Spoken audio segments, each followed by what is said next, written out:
Sick. All right. Welcome to the podcast, Bob Macc. How you doing? How you doing? I'm good, man. Yeah, I'm surprised we've never chatted before. I think you've even mastered some of my tunes before. Yeah, I On like a think. compilation or something like that. On like a Yeah, Bacan compilation or something like that. yeah. I seem to remember that one. I seem to remember a remix on. It was something to do with Wormhole. It came through Benji at Wormhole. Mm. Maybe was it a Rizik thing or something like that? Maybe a remix. I don't Funnily remember. enough, funnily enough, I do remember the work quite well from Oh, that. nice. But I'm sure I'm sure we'll get to that at some point. Yeah, yeah. So I guess like one of my first questions actually is why do you put the letters SC at the end of all of your masters?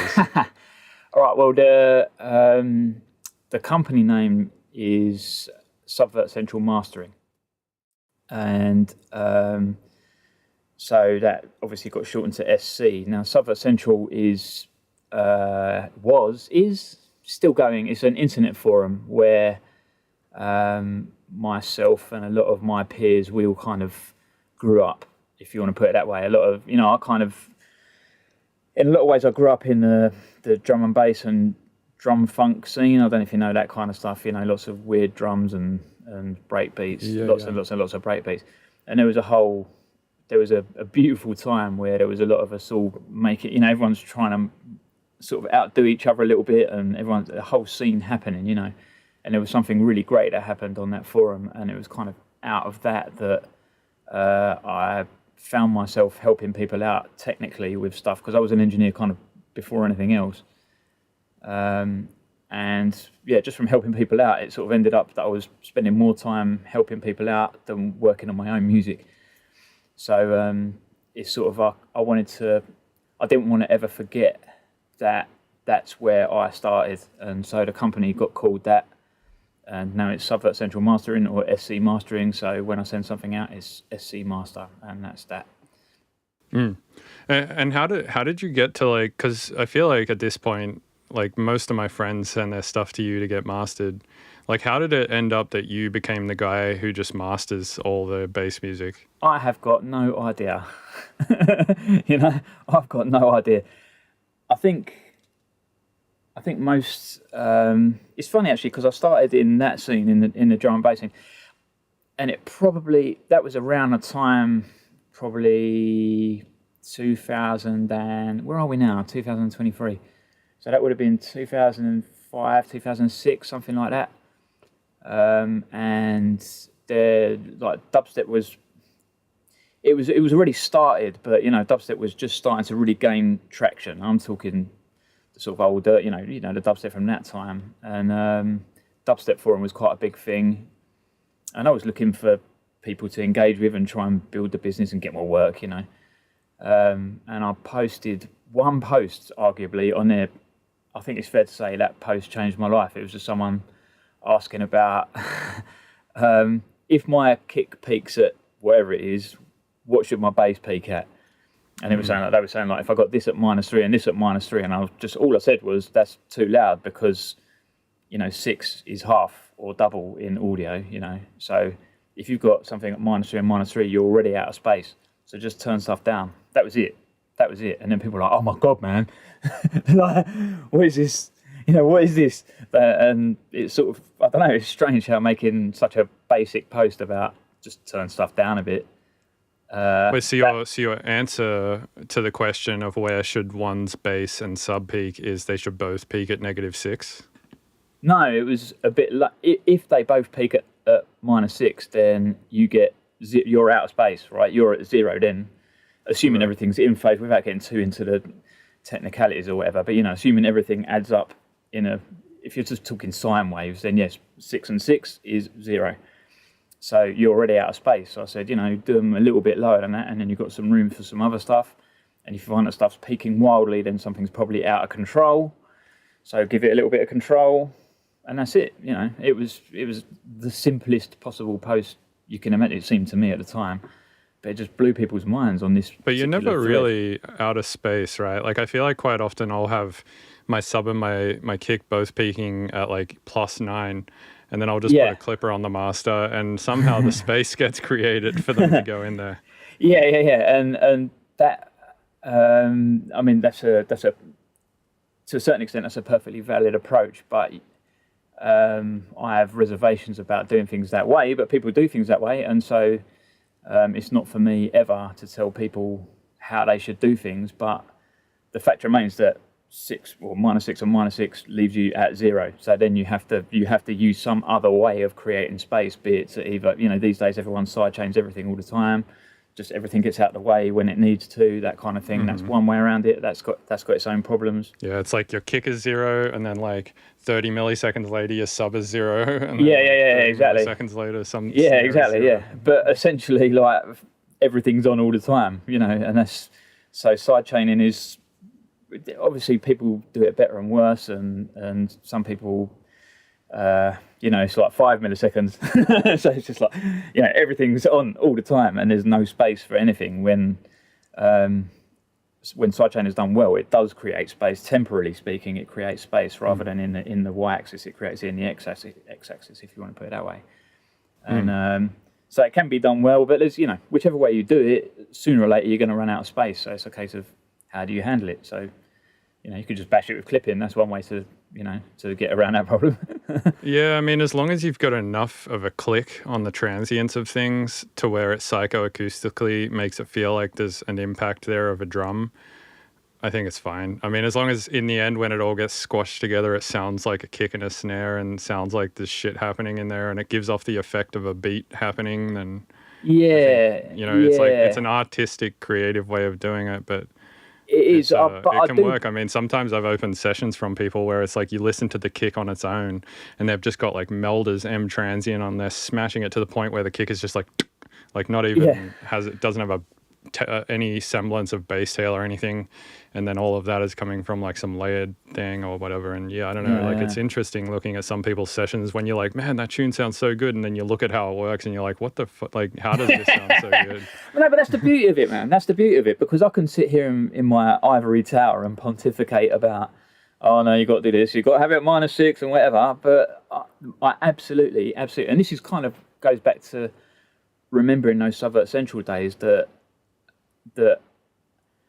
it's got to be fun and it's got to be musically expressive. People have got to express themselves musically, and if they're having fun and enjoying it and doing what's getting what's in their head out into the world and into other people's ears, then what does it matter what I think? I'm only here to try and serve that and to try and help people, hopefully help people to shorten that distance, if you want to put it that way, between getting it out of their head and into their ears, so that it sounds how it does in their head. And that's kind of my fascination with this job, if you want to put it that way. Yeah, I think another factor to when it comes to writing stuff, like forgetting the mixing and the mastering, is with electronic music, it always seems like there's this kind of almost one-upsmanship where it's like, who can make the people go, what the fuck, the hardest? Yeah. And I almost feel like when you do shit in like a standard mix-down way these days, it's harder to get that sort of what the fuck vibe out of it. Whereas for instance, the first time Moody Good put out like music to go fuck yourself to, and everything is just like -10 lofts, like, +10 lofts or whatever. And it like elicited this feeling of just like, what the fuck am I listening to right now, Yeah. And I feel like a lot of the kids these days who haven't gotten like a traditional engineering background or anything, and they're like 17 years old, they basically don't know what a lot of the tools are doing, but they're just throwing everything at it. They're making some amazing shit that when I hear it, I'm just like, what the fuck am I even listening to right now? And I love that. I think absolutely. And it's funny because I've ended up, to use your words, I don't, a lot of people come to me for bass music stuff, and I've never made a bass music tune in my life. But that's, it's sort of useful because it gives me a certain amount of distance from it. So I can't often help people with their mixes because I've got no idea how they're doing it. They could be doing this, they could be doing that. They say, oh, should I do more or less compression? Well, I don't know. How much are you doing? Maybe you need to do more, maybe you need to do less, So it's good for me in a lot of ways that I just judge the signal that I'm given. I'm just given a thing, and I listen to that thing, and then that thing behaves like this, so I take appropriate measures to bring it into balance, So Right, it's like more of a macro image approach, kind of, which I guess is what mastering is in itself. Yeah, the question for me is, I don't really want to change anything when it comes in. I mean, I have to work with the sound, but when I A/B, I just want it to sound the same. I just want it to fill the room. I just want it to, and that doesn't necessarily mean loud. I just mean I want to hear all the music. I want more of everything, but I want everything still to sound as it did, as they intended. It's not me. I don't want to be there. I don't want to. Ideally, I don't want to leave any traces. I just want them to say that sounds exactly how it did in my head, and not understand why or how or whatever, because they can't hear the stuff I'm doing. That's the ideal for me. Right. When someone sends you something, are you by default trying to hit certain metrics like X amount of lofts, X amount of brightness, X amount of sub-peaking, or do you just sort of go for it and just not worry about the metering and the numbers too much and just try and make it sound good? I think, I don't know, I could go on for a bit here. How long have you got? An hour. Go for it. All right. Yeah, we got ages. I'm wondering how big your hard drive is. No, Lufs is fine. It's the best we've got, but it's not very good. I just want to get that out of the way. I don't really rate it. I don't really like it all that much. It's got its uses. It's fine. But really, it's just RMS with a high pass filter and a high shelf. Ooh, yeah, wow, man. It's just a reference number, I think. Yeah, totally. No, I know, but you get people saying, right, it needs to hit this number. They come to me saying it needs to hit this number, it needs to hit that number, and I think that's unfortunate because there are a lot of ways it can sound even within that number. So immediately prescribing that number, it might be better or worse at that number, depending on various other things that are going on, and kind of. As far as say things like bass levels, at what levels they peak at, well, it depends, because you have to take the time domain into account. How long is that bass signal? Is it a continuous subtone which will appear louder? Is it a juddery, pointy rhythmic bass? Because duration affects loudness perception. There's so many things that if you try and calculate it, you're just going to blow up. You're better off. I've tried it in the past. I've tried ascribing numbers to stuff, and I've always found that the most mature engineers, I'm not I'm not including myself in this, but when I was really finding my feet or whatever, you always find the best engineers never talk about specifics like that, because it just always depends. The only rule that always applies is it depends. The bass level depends on that, and it depends on what the hi-hat's doing, and it depends on the vocal, and it depends on this and that and the other. And if you try and fit everything, right, that's got to be at that number, that's got to be at that number, and so on, then either you're going to make very dull music, or it's just not going to work, So it's sort of, I personally, I think, I'm at the point, because it's probably going to change it. Hopefully I will develop further, but the thing is to just have amazing monitoring, amazing room where you can just judge the sound and judge its own internal balance, a tune's internal balance on its own merits. Because you're not that worried about it. You can use lufs and so on as an idiot check, or even better is just reference material. They say, right, I want it to be as loud as this. Oh, right, that's fine then. And the numbers might be the same, they might not. But yeah, generally I take I don't really look at numbers if I can avoid it, unless there are certain things like making sure it's not, I don't know. It could be anything, couldn't it? Making sure there's nothing stupid going on because I'm having a bad day or whatever, the idiot checks. But generally speaking, if I do a lot of my work, another way to put it, I do a lot of my work with my eyes closed, which is interesting. That's how I feel, the way I... Like literally closed? Yeah. That's one reason I like analog, is because I can, if I put my hand there, then I know that does that, and I know that does that, and that does that, and then I'm out of the picture. It's just going in my ears, and my ears are making my hands do stuff, and my hands are feeding back to my ears, and my brain is off thinking about dinner or something. Dude, it's crazy how much visual feedback can influence your decisions whilst making music. Like I've sat there before and I've mapped, say, like EQ8 to some pots on a MIDI controller and closed my eyes and just messed around with it, or used the push or whatever to just like make an EQ decision. Yeah.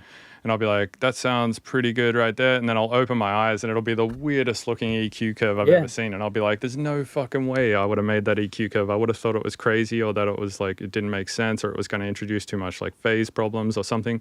But it sounds fine. Yeah. And yeah, I think that's a big problem actually in producing music on a computer, is the visual feedback that you get from it. It's just what some developer decided it should look like at some point.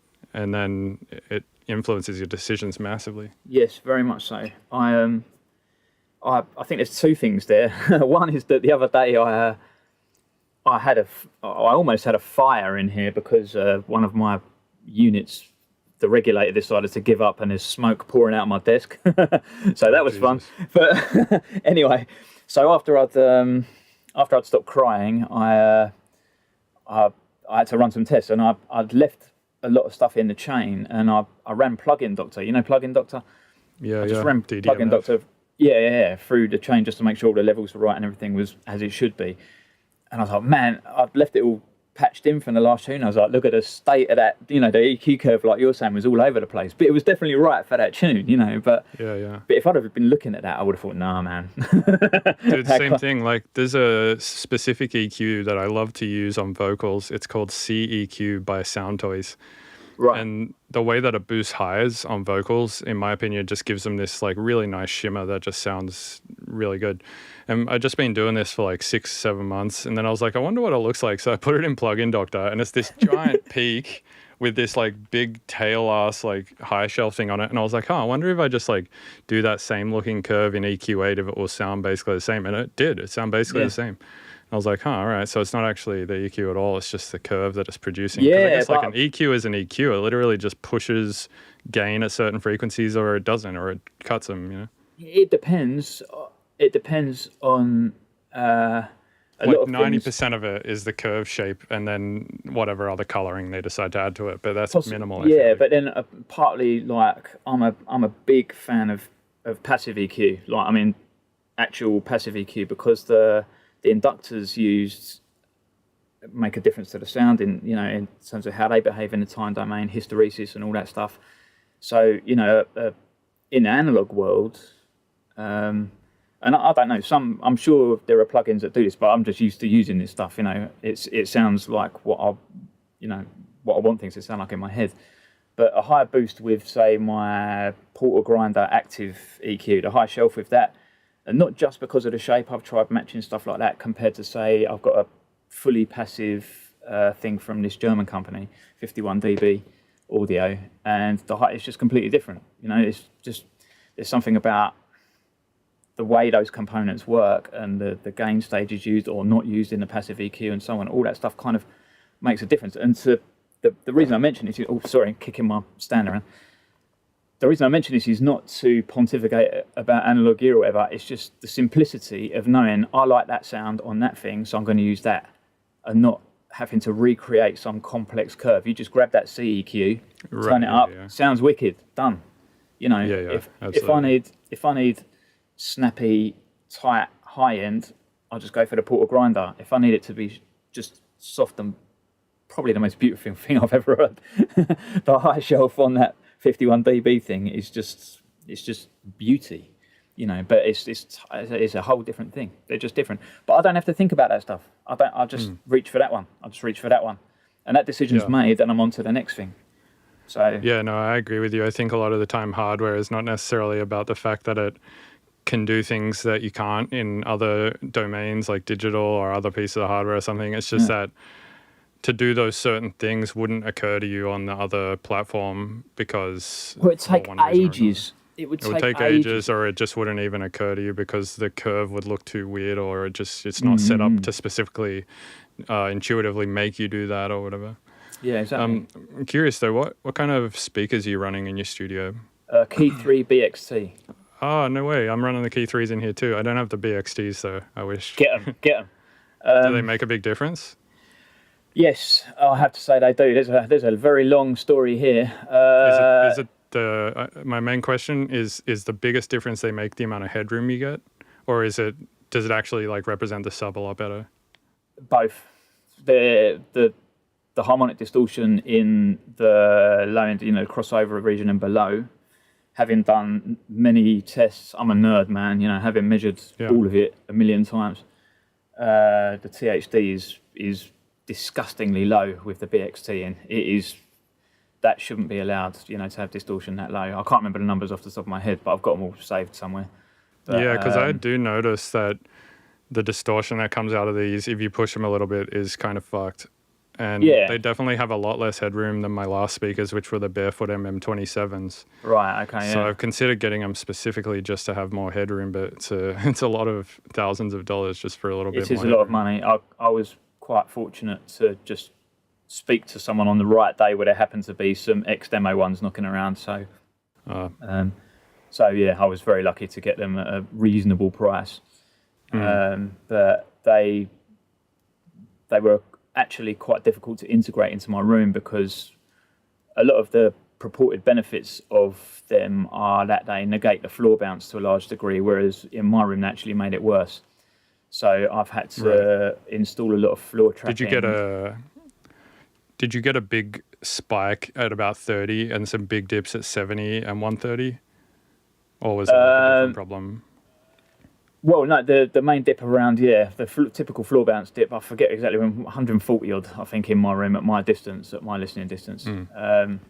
It got much more pronounced due to, presumably, the multiple drivers arriving very close together, but not exactly the same time. So it went from being a single pronounced dip at 140 to being quite a wide dip around 140 and much deeper because of the multiple arrival times from the multiple drivers. I've got the same thing as well. The exact same problem in my room is occurring right now. Floor bounce is the hardest thing to fix, man, and that's half the reason I went for the BXTs. Now, in other people's rooms, they work all right. In mine, they don't. I can feel myself getting angry, and after a lot of back and forth with Key, and they basically, this is the first time I've spoken publicly about this, and I don't want to badmouth them or anything. Their speakers are the best I've ever heard. But they basically told me I was talking shit, despite me I took my entire studio apart several times. I'm poor, you know Matt Davis, isn't it? Yeah, he's the one who's gonna come and align my room here in September, because recently I got one of those U mics, the ones from Mini DSP, to do some measurements. And I was making my mixes in here a little brighter than I would like, and I'd go listen to them in the car, they'd be a bit too bright. Live, they'd be a bit too bright. And I was like, what the fuck's going on? Because the sub in here seems reasonable. And then I did some measurements, and I got a 10 dB spike at 30 hertz, a 10 dB dip at 70, and then a 10 dB dip at 130. So it's like, and his theory is that it's a overtone series, and he thinks if we build tuned traps and throw them back in the corner and tune it to 30, that it might knock out the whole series. Yeah, it might do. Yeah, we're hoping maybe I'd be looking at the floor for that 130 thing personally. So I put a rug down. I don't know. It's probably not going to do much. It's like, yes. Bass will just laugh at the rug and just go straight through it. Yeah, that's what I've got. So how do you do floor trapping? Because you can't sit on a fucking panel. Well, I'm fortunate. I sit 8.5, 9 feet away from my speakers, so I have essentially halfway between me and the speakers. I have a whole set of custom built floor trapping, just bass traps, but horizontally on the floor. Big mothers. 20 inches deep kind of thing? Or? Yeah, something like that. Yeah. So kind of like these ones on the back wall. Yeah, they're easily. I'm looking at them now. They're about that. Yeah, they're serious. So it doesn't look. I mean, they look pretty enough. They look aesthetically pleasing enough. But everyone walks in and go, "Why you got them things on the floor?" I'm gonna try this shit as soon as I'm off this call. Yeah, just get some. You can. If you've got. I have some more of these big traps back here. I have 10 more of them upstairs, so I can. Yeah. Come and try it. You might be surprised, man. And if you can angle it in such a way that as much on the way down from the speaker and then back up, if you can angle the bass trap like this so that it's going through as much of the trap as possible, you might be able to soak up quite a bit. So you can angle the trap to get it, to get as much air flowing through the trap as possible. See how it goes, rather than it only going through 4 inches or whatever. Yeah, that makes sense. Because the keys, the design, they told me that they were designed to work in a non-treated room. And they do well And, because, but that's the main benefit. The best thing. Sorry, I'm babbling over you now. no, Can you tell I love this shit? But the main benefit. This is super interesting to me because I literally have these exact same speakers and I'm trying to solve the exact same problem right now. Yeah, well, floor bounce is one thing, but the one thing they do solve extremely well is the rear radiation, the speaker boundary interference response at the back, and that gets lower with the BXT. That is to say, the cut-off point where SBIR is less of a problem gets lower. So I forget now, it's been a while since I thought about this, but it's something like 45 hertz or thereabouts, where they, and for those people listening who don't have any idea what we're talking about, because there might be someone listening to this that hasn't tuned out already. The simple thing is basically like the way that sound bounces off the wall behind the speaker is less with these because they have drivers and they cause some sort of phase cancellation, right? Yeah. They bass is omnidirectional. Pretty much everyone knows that. So the bass travels out of the speaker backwards, hits the front wall of the studio, and then comes back to you. So you get a comb filter in the bass. You get regular notches like you were talking about in your bass response. And that is the hardest thing to fix in a studio, in my opinion, because it's a time domain based problem in the low end. Very, very difficult. So yeah, with their clever design, they've taken it out of the equation. Plus, my studio here is in it's at my house, but it's a log cabin at the end of my garden, your backyard, whatever you want to call it. And the external structure is wood, so I lose a lot of bass that way anyway as well, because the external structure is wood, so the bass just goes right through it. So I'm in a very fortunate position. It was one of the reasons I chose to move here, because the structure was already there, and I saw that and thought, this is great, man, because a lot of the bass just travels straight out, and then you add the keys on top of that and then build a studio inside it with all this in mind. And my bass response in here is ridiculous. So it's basically, by ridiculous you mean it's like flat and very controlled, or do you mean it's like it's minus, I can't remember, again I should have checked all these, I didn't know we were going to go in this direction with this chat, but it's something like minus 311 hertz, I think. So it's flat. Yeah, it's flat to 11 hertz up to these speakers, man, they produce sub in like a way that I've never heard produced, like not even on big sound systems. Like the clarity of the sub just without even the BXTs is kind of insane. Yeah, well, when you get the BXTs, you might have a smile on your face. I'll say when, not if. Yeah, I'm definitely Wait, so are you doing any DSP alignment using the filters on the key control, or are you just like... I do a little bit of EQ, and after trying almost every room correction software and blah blah blah available, over the years I've gone full nerd on room correction, and came back to realizing that actually when you get the room right, just a little basic EQ is all you need. You don't need all that stuff. It actually just makes like it worse. Just like a shelf or something. Yeah, just a little bit at the top. It doesn't sound too harsh.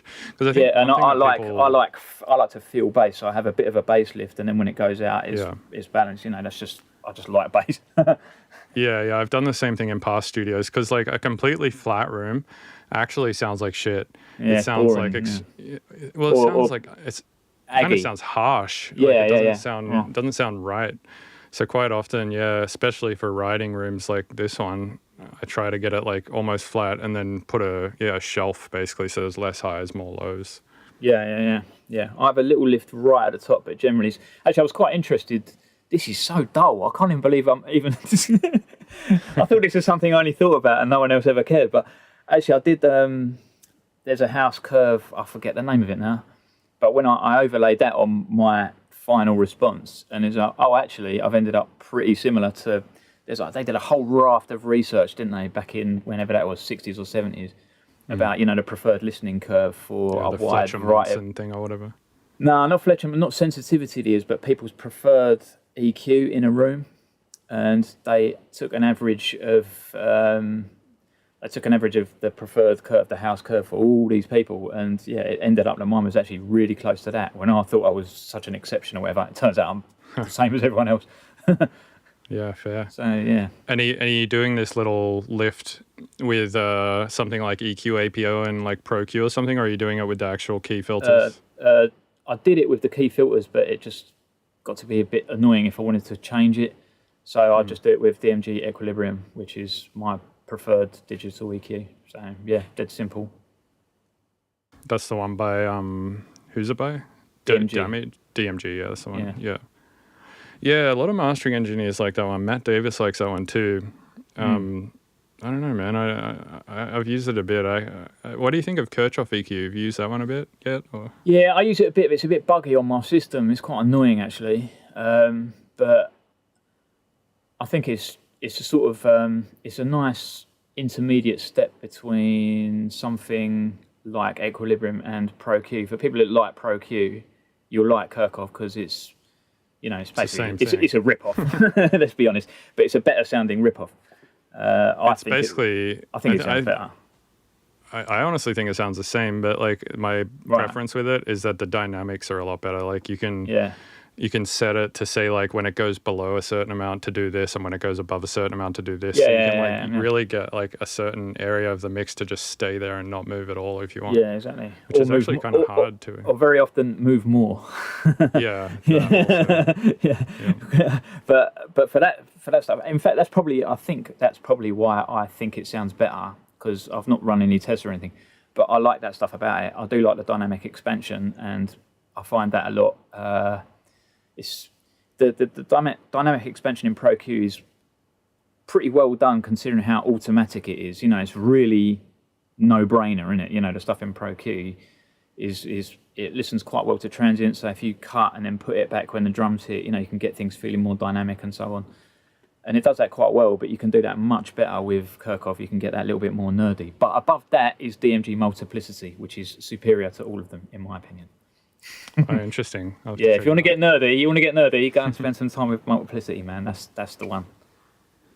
So I'm curious, are you also like pretty good at construction? I feel like most mastering engineers kind of have to be, because they're like in the search for this perfect room all the time, and they're constantly having to like build new walls and shit and like rip walls down and like. No, I'm better than I used to be, but that was a low bar. That was a low starting point. Gotcha. I'm good with principles and not so much the execution. I can point to someone and say, put that thing there because of this, and then they do it much better than I could. You know, I'm blessed with a certain set of skills and very much not blessed with other skills. And while I've had to learn quite a few of them, and I've got a lot of rock wool in my eyes and my teeth and my, you know. If you've ever treated a studio properly, then you know Matt Davis knows what I'm talking about. You know. No, I treated this one. Yeah, right. This room I'm in right here was actually built from scratch. Right. When I moved in here, I had my friend, his name's Gardner, who helped Matt build his studio actually. Okay.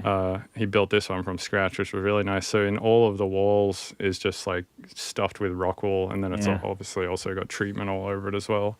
Yeah. But yeah, building a studio, it's crazy, man. I feel like people often don't appreciate how much like science, but then also hard labor goes into making a really, really nice room. Yes. Actual, like behind me here, so this is, I've got this big diffuser wall behind. Behind here is 7.5 feet of bass trapping. Yeah. And it's all, it's like nested. So it's not just packed, it's got air gaps all the way. So there's treatment, air gap. And the way we did it in this sort of nested, layered fashion, and doing that on a hot summer's day, and you can't see, and you've got rock wool on your head and just everywhere. Oh man, yeah, that's hard work, but it's worth it. 7.5 feet is ridiculous. Yeah, it's quite a lot. Wait, so it's like a foot and then like half a foot air gap and then a foot and then something like that. Yeah. And is the air gap for like refraction basically as it goes through? Or? You're going to test my acoustics now. But one important thing is a change in medium is quite important in terms of airspeed and air velocity, air energy. So you think of it as like hitting multiple walls rather than just hitting one. It's like each time it hits one, it slows down exponentially again. Essentially, yeah. Something like that. But someone somewhere is going to correct me and tell me why I'm wrong. But as far as I can possibly recall, a change in medium is very important in terms of absorption and so on. So you're placing, as well as that, you're placing multiple boundaries away from the hard exterior boundary of the building. So placing boundaries at specific wavelengths in terms of room modes, you're putting a boundary at a different room mode. If that matters, I've not explained that very well at all. But there are solid technical reasons for doing it, so that's why it was done. And the ones on the sides back there, are they the same thing or? These ones, no, they're designed by my acoustics guy. They're his design, but they're generic, fairly generic QRD diffusers, just two-dimensional diffusers. So the way I have the room is that the front end is basically dead with some diffusion around the top. And then at the back I have some diffusion to return. The rear half is slightly reflected. It's basically live end, dead end, but done a bit differently to that. So all this stuff around here is porous, so the bass can get out, but I keep enough of a signal to make it interesting and pleasant to listen to in the room. But I get a diffuse room return, which makes it not at all dead and very pleasant. It sounds lovely in here. I've got another studio. I built another studio, what was that, 8 or 9, maybe 10 years ago, which is the one you see on the website, which is still in the company. But I trained up a guy, Leon, who's really doing well, and he runs that studio now. So he's taken on looking after that place, and that's a bit bigger, that one, and that's in a self-contained warehouse all by itself, whereas this is built inside a log cabin, so it's a slightly different construction. This one's a touch smaller, but was the one you built in the warehouse, was it sitting on like mass loaded vinyl or something to decouple it, or? No, we didn't bother because it's on, I forget how, this is a long time ago now, my memory is not all that good anyway, but we didn't decouple it because it's on the first floor, and this is old school industrial, so the floor, I don't even know how thick that floor is. It's the first floor, and that floor is, I don't know, it's like a metre thick concrete or something, and underneath, fortunately, is now it's a bakery. It was something else, but it's not. They're not driving trucks around or whatever underneath. There's minimal noise from downstairs anyway. So while we could have gone deeper on the construction in terms of the floor there, we decided that given the costs and the hassle and the potential benefit, we decided it wasn't worth it. But certainly in measurements, it never came up. And I went back there. It's about 100 miles from here, so I go up there every now and then and help Leon fix stuff, but last time I went up there, I walked in and was like, Jesus, this room is nice. I forgot, I worked in there for 7 or 8 years or something. And what kind of monitoring is in there? That is PMC IB2S with a pair of Rhythmic Audio F12G subwoofers. Yeah, the PMCs are real nice, man. Like, I was pretty content with my room until I went to Matt Davis's room like 2-3 weeks ago and heard his PMC MB3s, I think, or something like the big ones. Yeah. And he had them in like a perfect room, and I was just like, holy fuck, the center image in here is crazy. The stereo, like everything about it is like the center image, the stereo, the balance. Like it just instantly, these problems that I'd been having with certain tracks on this album I'm working on, I was able to just like solve them and felt like I could trust the decisions I was making, and I was like, right, fuck, even something as simple as like really, really simple as a mono signal. Everyone sort of takes that for granted, but when you've heard a proper mono pinpoint signal, it's quite something, because the left right, the imaging between left and right, the inter-audio correlation coefficient, I believe it is, the IACC, is when that's very strong, then, and I forget what it is, I measured that as well here, it's like 96% here or something, which is very good. How do you measure that? There's software. The inter-audio coherence coefficient, I believe it's called, IACC. There's a bit of software, one of the room treatment or room correction things I mentioned earlier, Accurate, has got that built into it, and it will tell you how strong the correlation is. And obviously it's good to have strong correlation in the early portion of the signal, like the first 30 milliseconds or thereabouts, and then later on to have a decorrelated signal, so you're not getting, room reflections after that are all correlated. You want that decorrelated. That's why we have diffusion and stuff, right? If that makes sense. So, but as far as the early signal goes, my room is very, very well correlated. And when you hear just a plain old, like some old dub thing or something, you know, that's just mono, and you're like, and it's right there. He's right there. But something as fundamental as that, like to go to what you were saying, you know, something as fundamental as that, people sort of take for granted as mono, but suddenly you can really trust your, you know, because it's so precise, you can trust all your panning, you can trust all your, you know, when you move away from mono, you know that the center is correct, you know your imaging is correct, you know that where you put things is where they are, and so on in terms of mixing, you know. So it just something as simple as that, when you can represent mono perfectly like that, then it means that everything else will be that much better represented, right? And Matt, I mean, I've never spoken, but we've had a few messages and stuff over the few years, and I've got a huge amount of respect for that geezer. That geezer really knows what he's talking about. Matt Davis? You know him personally, right? Oh, yeah, I know him really well. Yeah, he's a great friend of mine. Yeah, he does know his shit. Like, he definitely... He's tuned most of my studios for me. Not this one yet, but he will. But you got a feeling of dread like come across your face when you say, "Hey, he's going to come here and ruin it." No. Every time he leaves a room, it sounds 10 times better than when he got in. Yeah, but while he's there, it's a wreck, right? You know, he's tearing it. Yeah, it's all pulled apart. And he made me cut my desk in half the other day. He was like, "That geezer." I was like, we were doing some preliminary shit like before he comes, so we can like plan before he comes and stuff like that. So I was doing some measurements, and he's like, "How big's your desk?" And I measured it, and he's like, "Cut it in half." So I got my friend Gardner to come over and cut my desk into like, now it's like this big versus like it was massive before. Yeah. And then I took another measurement, and there was this huge dip at 1K that like fully came back after cutting the desk in half. So he was right about that.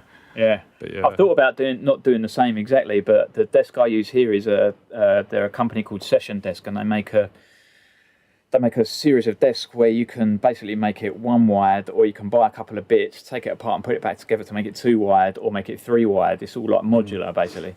And I've several times talked with the idea of going back to a single desk in front of me and just the 2 side racks, but I've just got too much gear. I just love my gear, and you have to balance as well. You have to balance between a room that you actually enjoy working in and a perfect sounding room, because the most perfect sounding room, like an anechoic chamber, is fucking dog shit to be in. You don't want to be in there for more than like 10 seconds because it's uncomfortable to be in. It's uncomfortable because of how it makes you feel, because it's so quiet, but it's like you can't have a desk in there, you can't have a chair in there to get it sounding perfect like that. No. So yeah, I think it's always you can't even be in there. You can't even go in there. Technically, yeah. Yeah, so I think it's important. Like, for instance, when I was working in Matt's room the other day, I could only work for like 20 minutes, and then I'm like, I need to take a break. This is uncomfortable. Like sitting at his mastering desk, which is like the size of a keyboard. Yeah. Doing some work in there, and like, yeah, it sounds great, but it's not super comfy to work at. But I guess with mastering, you kind of only want to work in short bursts anyway. You got to give yourself a lot of breaks. Yeah. I use my D key a lot on my keyboard, you know, which is my dim, you know, so I'm dimming stuff all the time. I do a lot of work at -20, just particularly things like, say you're coming to the end of an album and it's almost there, and you like checking levels of the whole album and just needle dropping around the whole album, you know, here, there, checking that song versus that song and that song. And I do a lot of that at -20. That is monitor level, and just making sure that even at those very quiet levels, it all still sounds perfectly balanced at very quiet levels. I'll do quite a lot of stuff like that, not just to save the ears, but I just kind of like working that way.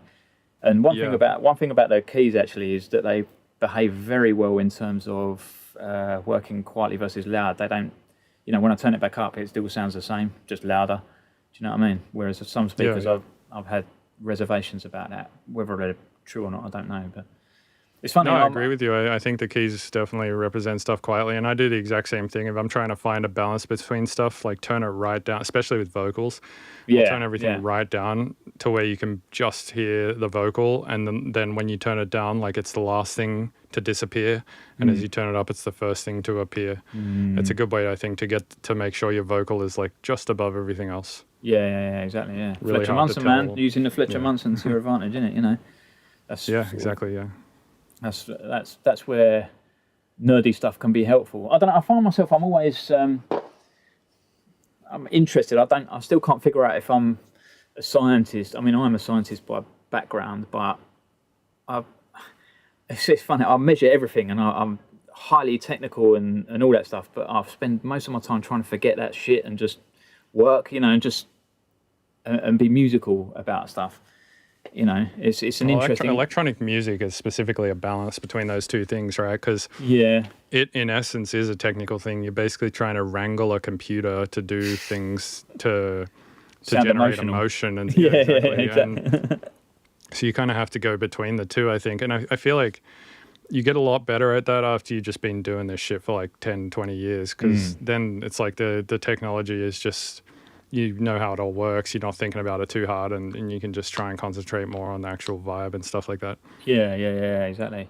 And it's interesting that you say that. I've thought about that quite a lot just lately, because I'm desperately trying to find some time to make music, because I haven't done it in, you know, once upon a time I used to make music and have fun, and it wasn't a job. I'm not complaining, don't get me wrong. I love what I do, but I don't get to express myself at all, and I miss that. I do miss that immensely. And now it's a case of, if I'm going to make music, how am I going to do it? Because I'm going to have to go back to like using Cubase 5 and stuff, because I'm not going to know. I don't know how to use Ableton. I'm scared of it. I'll have to go back to the things I know, because otherwise I've got to learn a whole new load of software. Oh, I can't be bothered with that. What are you using for mastering? Are you using Reaper or CD or something? Or? Reaper, yeah. Reaper, I like Reaper because of I like a lot about Reaper, it's got to be said. I like custom actions, custom scripts. You know, there are things that used to take me ages that I can literally press a button and it does it for me, and it's right. What's an example?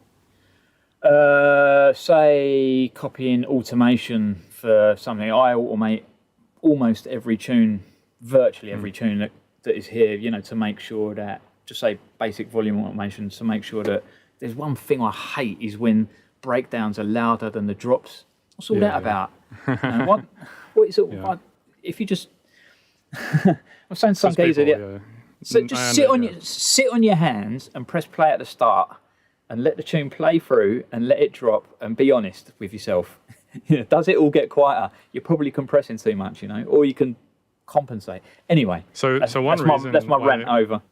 One reason why that might be, and I do this a lot, is because when I'm writing, I do smash my shit extremely hard, and then I force the dynamics in by putting a gain control at the end of my mastering chain, which is just a clipper.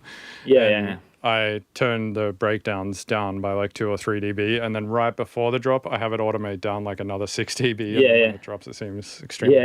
Exactly. But it's still clipped in the intro, right? So it's clipping the whole time. But like when I send it to a mastering engineer, they're like, turn everything off on the master. So I turn everything off on the master, and then that's why it's like that. Because I turn the gain control off as well on the master, which I should just leave that bit on. But in electronic music, that's pretty standard for someone to force the dynamics in that way. It seems to me that I don't know. It's hardly a laborious job, you know, to do it, but it's one thing that it should be, in my opinion, it's part of the creative part of writing the tune, right? So maybe you've done it, you know, you do it because the tune doesn't feel right to you as the artist if you don't do that, right? But whereas I get it a lot, and where things are just, the balance is completely wrong between, and I'll say that's not just my opinion, it's pretty objectively wrong that the intro is 3 decibels louder than the part where it's meant to be loud, you know, what's going on there. So anyway, I'm moaning now, but when it comes to Reaper, you know, if I draw that automation for, say, one parameter, say volume, but there might be something else that needs automating as well to, you know, as a part of that, then I can press a button and it will copy all the automation for all of those things across the whole album, the whole project with one button. So I'll copy it for that song, that song. I haven't got to go through and manually copy that one, little things like that. It's not the best example. It's not like the most mind-blowing example, but just little things like that. They save you so much time. And 10 years ago or whatever, that was crazy talk. That was like, I know Reaper was going 10 years ago, but I'm relatively new to it. I'm only 5 or 6 years into Reaper, but it's good that you pay attention to that stuff though. Like I've definitely given my stuff to mastering engineers in the past who haven't paid attention to that, and then I'll send them my master and be like, listen to my master, like it has dynamics between the sections, and like your one is just like the whole thing is like loud or whatever, and they'll be like, well, I'm not gonna like automate everything, who does that? And I'm like, apparently you and apparently me. So I have my wrist. I've got a vertical mouse, to keep my wrist in a natural position. And even with an anti-RSI mouse, my wrist is starting to complain a bit. Yeah, so that's why I find all these sort of, not shortcuts exactly, but just helpers, to save my wrist, because I'm doing that stuff. Zooming right in, getting it right in the right place for every song, because it's got to be right. It's just got to be right, or at least so that I'm as sure as it can be that that's what they wanted, that's how it feels best for the music, and I'll drive myself mad. On all of it. I care. I'm getting emotional here, man. But I care so much, like that when someone listens to it in 10 years' time. Today actually, I had a geezer get in touch. The last email in the thread was from February 2013, and he came back and said, "I don't suppose you still got this master, have you?" So I've dug out the old hard drive down here in my stack of old hard drives, and I've still got it.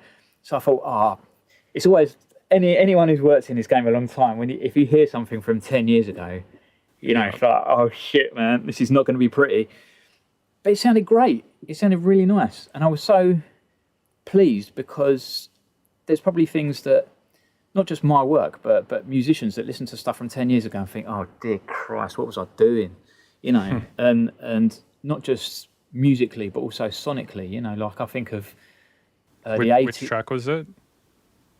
The one from today, you mean? Yeah. What was it called? God, that's really bad, isn't it? I can tell you his name is Carl. I'll check on my phone. Propaganda, I think it was called. Where has he gone? By Carl? Get Dressed, We're Going Out. The artist is Proper, spelt as in proper, the word. Gander, as in avaganda. Okay, I don't think it's not coming up on the internet, so... I don't know if it's actually out yet. I think he might, he hasn't put it out from 10 years ago. Some artists have a long lead time, But, well, longest rollout plan ever. Yeah, exactly. It's just steadily building towards world domination, man. But but it was just nice. It was just nice to hear that thing from 10 years ago and not be embarrassed. And I've just got to wrap that little point up. No, that's go all right. for it, yeah. It's so fundamental to my life, and that's why I sit here for hours and hours and hours and hours and hours and hours, missing family dinner and whatever, because it's got to be so that, like I say, in 10 years' time, when they listen to it, they're still proud of it.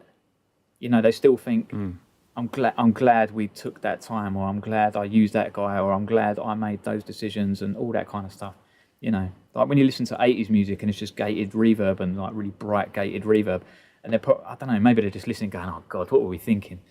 And maybe clipping will be like that or whatever, But yeah, possible. I mean, so yeah, but that's audio though. It goes through trends, isn't it? Yeah, that's 100% true. I think the solution to that for me is just to spend like a lot of times coming back over and over again to the same session, and I feel like my ideals for where things should sit mix-wise and also musically and vibe-wise, obviously, is it's too hyper specific on any given day. Like on one day I'll be like, oh man, like this needs so many vocal chops in it, and it needs all this brightness, and it needs like clipping and compression. And then I'll come back like 2 weeks later and be like, what the fuck was I thinking? I need to remove like half of those vocal chops. I need to split the difference on the clipping and the brightness. I'll come back like 2 weeks later after that and be like, well, now it needs more like 808s in it or something, and more sub, and it needs more of this. And I feel like if I just come back to it enough times, it takes like a big enough snapshot of all of my ideals that it makes a Mr. Bill tune at the end of it. Yeah. Well, you seem to be doing all right that way. You know. Yeah, appreciate it. No, what are you working on at the moment? Like, what have you been mastering this week or today? Well, today, actually, the last thing I did before I shut up shop today was for Deep Dark Dangerous, a release coming. I don't know what I should say, I won't, or not, or whatever, but there's a release coming for them. So, but I mention it because I should say thank you to Tristan. Because it's his fault that you have to put up with my bullshit, right?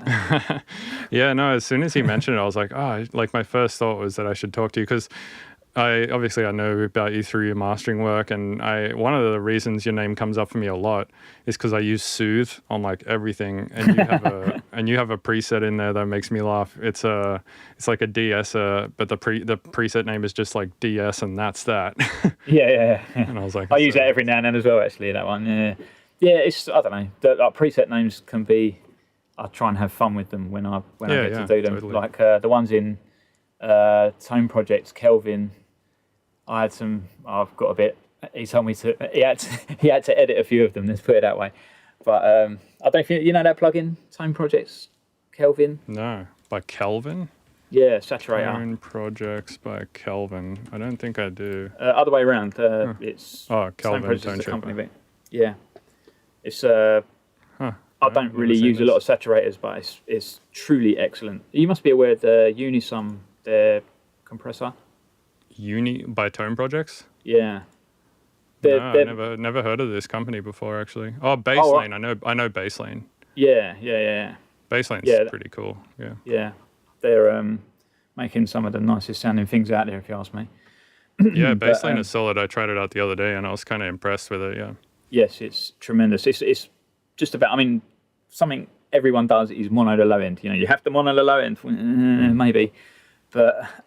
If you're going to do it, use that, because it's the only product I know of that does it the right way. There is a best practice way to do that if you're going to do that stuff, and that's the only thing I know that isn't sort of homebrew style that does it the right way. What is it that it does that allows the sub to be stereo and not fuck up mono compatibility?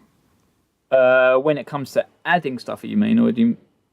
So you said Basslane is the only product that you know of that does what it does to bass the right way, and what it does to bass is basically add some like psychoacoustic stereo-ness to it, right? No, you can do that if you want, but in terms of just monoing the low end, below whatever hertz, I think what... Oh, you're saying it monos stuff the right way? Yeah. I mean, you can add psycho... What is the right way and what is the wrong way? Well, the wrong way is to use any generic high-pass filter in the sides. That is the wrong way to do it on the master bus, and that is something because of the phase issues, you mean, or? Yeah, because in MS, in the side channel, a phase shift in the side channel, when you convert it back to left-right, correlates to an image shift, right? So say your cutoff frequency is, let's just say 100 hertz, right, for the sake of argument. Now, as the high pass filter goes around 100 hertz and you're monoing the sides, or rather, you're cutting the sides, when you convert that back to LR, at the point of 180 degrees phase shift, so around the cutoff point on that filter, right? You know what I'm talking about here. There's a point where there's a 180 degree phase shift. Stuff that is on the right is now on the left when you convert it back to LR. So you end up with a progressive skew from left to right around the cutoff point, and the worse, or rather the sharper the high pass filter you use, the more extreme and more aggravated that stereo flip is. So around the cutoff point, you've got a point where stuff is crossing over from one channel to the other, and once you hear that shit, oh man, you can't unhear that. You hear it everywhere all the time. So the sort of simplest way to do it, and the way Basslane does it, is to do it linear phase, because then you don't have the phase ramifications and therefore you don't get the image shift, right? So you can use any generic high pass filter, linear phase in the sides.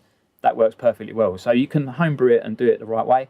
Baselane does it in a way that allows you to make it variable, as in how much you're monoing it. You don't have to rigidly mono it 100%. Allows you all kinds of different cut-off frequencies and slopes and whatever, but also, crucially, it allows you to reintroduce the stuff you're losing from the sides into the mono content, should you so wish, in a controllable way. And it does that. The way it does that is, I don't actually know how it does that. I missed out on that conversation, but that all goes to Ian Stewart. Big up Ian at Flowtown Mastering, and that's why it says about it was his idea and the way he implemented that reintroduction of the stereo content. And there are other plugins that do it, but they don't do it right. They just don't do it right. I call Ian Mono Man because he's like the authority on monoing stuff in the low end. He